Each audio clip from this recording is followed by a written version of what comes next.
So, Dama, you going to the beach, huh? Yeah. And where you going to stay?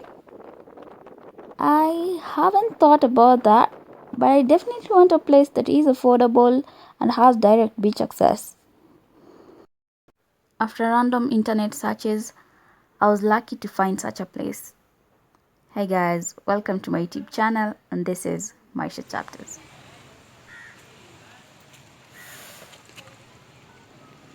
Solbreeze Beach Resort has cottages, double deluxe rooms, and sea view room apartments. The prices go to as low as 3,500 Kenya shillings and to as high as 6,500 Kenya shillings per day. This is inclusive of breakfast, and you have an option of the prices being reviewed if you want a certain package. The place has two swimming pools, and the swimming pools are always warm, so you can swim even at night.